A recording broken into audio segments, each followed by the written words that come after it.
Hello everyone, Rick Malava here with SimplyMy.com, and a little while back one of our users, J. Gilbreth, asked how he could use the Bevel Plus tool to create this script out of some curves and then somehow engrave it into this medallion or cartouche shape here. He was exploring possibly using the Boolean operation. Now, Maya's Booleans and Booleans in general can be quite problematic, so I fiddled around with this, and you can actually do it with Booleans, but it's got so many little hidden gotchas that I couldn't come up with a workflow that I could guarantee would be consistent. So I did a little bit of thinking about it, and I've come up with a workflow where I think we can do this using avoiding the Boolean operations, and we're going to use the NURBS of Maya, which is kind of fun. I started out as a NURBS modeler, and I really do like NURBS. Now, Maya's implementation of NURBS is quite old. It hasn't been updated in quite a few years, and it has quite a few hidden gotchas. But from this particular case, I think NURBS are very well suited to do what it is that you're trying to accomplish, and it will produce for you a watertight model, which you can then pass to a STL stereolithography application to create the input file that you need to drive a 3D printer. So that being said, let's get in here and I'll show you what the end product looks like, and we'll get into some of the little hidden gotchas that there are in the Bevel Plus tool that we have to be concerned about with this particular case, because this script is extremely narrow.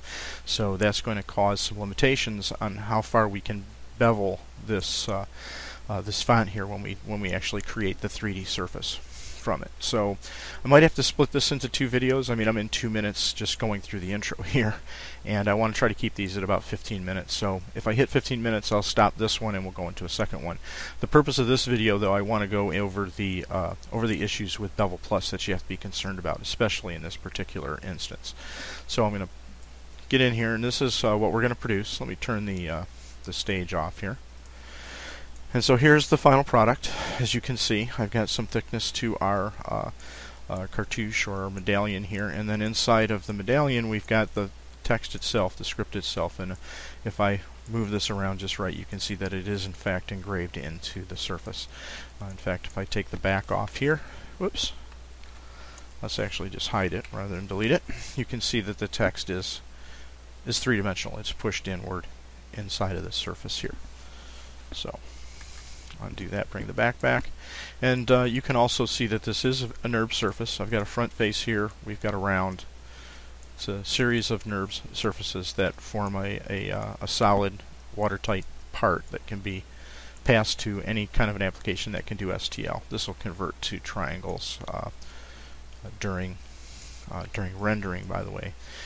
You can also convert this to polygons prior to passing it off to your STL program, but I think in this case passing in NURBS is just fine. And then there's the 3D surface for the text itself. Now in this case I did it as polygons, but I could have created this as NURBS as well.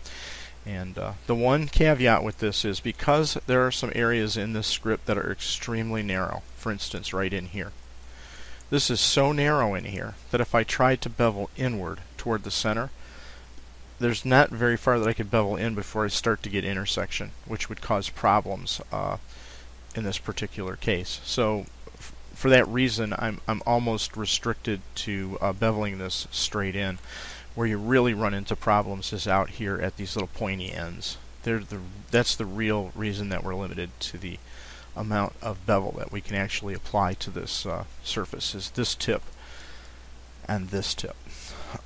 Something you might want to consider when you actually do this yourself is to make this font initially a lot thicker, which will give you a lot more room to bevel in for your final product, and it would give you more of a rounded look out here at the edges rather than this very sharp edge pushing into the surface. But anyway, with that being said, let's look at the Bevel Plus tool, because that's what we're going to do here. Initially what we're going to do is we're going to create a Bevel Plus and create this curved surface here. If I isolate it, you can see that that surface has thickness, and it's been beveled in the -z direction, and all I've done is there's you can see there's 3 surfaces that make up the bevel plus when you're done. There's going to be, if I pick faces, there's going to be a cap at the back, there's typically going to be a cap at the front, and then there's going to be some extruded area between the 2 caps.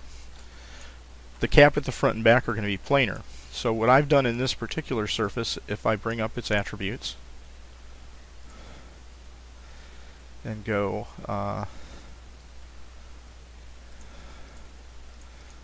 I may no longer have the I believe I've deleted history on this, so I no longer have the bevel plus, but what I've done is I've beveled this. There's only a bevel at the start of the curve. There's no bevel at the back. There's no front cap, but there is a back cap. So let's go a little bit over this by coming over here and creating some text. So I'm going to create just the default Maya text. I'm going to unisolate this, and there it is. And I'm just going to move the Maya text up here. I'm going to use this as a way of just going over some of the basics of using the Bevel Plus tool. So the order that you select your curves when you're going to do a Bevel Plus is very important. In this particular case, I just have outer curves, so I select them, and I can go to Surface, Bevel Plus, bring up its options. And these options are the same that I've used for your script down here. So this isn't going to be the default options, and I don't want to change them right now because I don't want to have to remember how to get back to back to all of these settings. But you can see I've got a bevel at the start. I'm going to also put a bevel at the end. I've got a cap, no cap at the start, and a cap at the end. I'm going to turn both of those back on. And just so that we can see this, I'm going to add this to point. I'm going to put a depth distance of 0.1. And I'm going to take this and set it to 0.404. So we have a little bit deeper bevel depth, and I'm going to say apply. Okay, and you can see what I've done here. The type of bevel I'm doing as well is a bevel in. Okay, and what that means is the bevel, if I actually get rid of this face now that I did tell it to draw, the bevel, which is so small we can't even see it. Let me fix that again as well. Sorry about this. I had to make some very special settings in order for it to work with that narrow script down there, so our bevel in distance was very, very small. But I can change this because it has history, so let me go back to the Bevel Plus node. Let me find it. There it is. And let me give this, see this bevel width. This is the amount that the bevel is going to either bevel in, right towards this edge is going to bevel in, and this edge is going to bevel in toward the middle. Or if I had this set to straight out, the bevel would go out and then to create it. So in this case, we want to have this engraved look, so we definitely want to bevel in. So what I will do, and you can see a little of that bevel here, but it's very, very small. So let's actually set this to something we can see, like 0.02, right? And now you can see, if I look at it from the front, in fact, I could even make this something like 0.1. Okay, that's even better. So now you can definitely see both that we're getting. This is the amount that we're beveling in, looking at it from the front view, right? So the bevel in distance is this direction, and the bevel depth distance is, if I look at it from the top or the side, it's this distance of the bevel. So this is the bevel distance. This is the extrude distance from here to here, and then here's the bevel distance at the end of the curve. Okay, so that's the two bevels and an extrude in the middle. Okay, so in this particular case, we've actually introduced a problem, and that is that we've got all of these surfaces intersecting each other because I've made this bevel distance far too large. 0.02. Okay, so it can handle 0.05, probably, maybe not. See, I'm starting to get very close with 0.05 at the ends here. 0.04 is probably the maximum I can push this bevel in, right? And then I can do things like turn off the bevel at the end. See, so now you see it's only beveling in, and there's a bevel at the end. And I can turn off, say, the cap at the front. So you see there's no cap at the front. And that's what we're going to do to create our beveled font look. Right? Now, let's look at the A here. On the A, the order that you select these curves is very important. You got to select the outer curve first and the inner curve second, and then you can come in and do a surface and you can apply the bevel. Okay, now in our case I went and turned these settings back on again, so let's undo that. Let's set this distance back to 0. Let's set this distance back to 0.02. Let's not have a bevel at the end and not have a face at the front. We're going to use a straight in bevel for both the inner and the outer curves, and you see these are all grayed out, but that just says use the same inner style as the outer style. So that's what our settings are. Hit apply, and there you go. Now we've got the A, and then the Y would be the same. Just select the outer curve and hit apply, and then the A outer curve, and then the inner curve, and then apply, and there we go. Okay. So we're going to do the same thing with our script down here, and while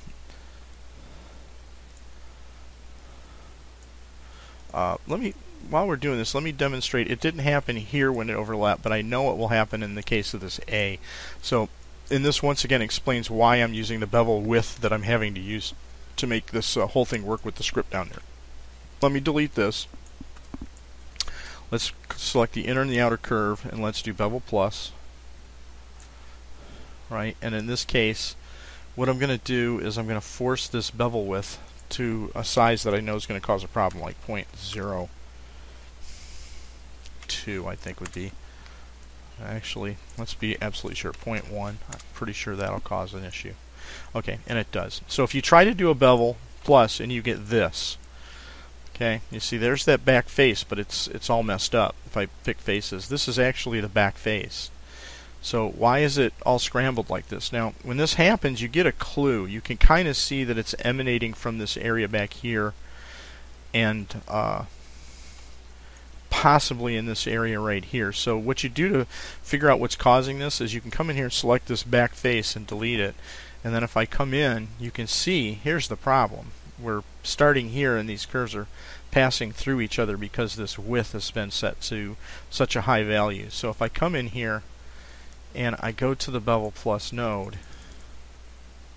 right there, and we can adjust this on the fly. So let's cut this in half, 0.05. Okay, and we still get a problem. And I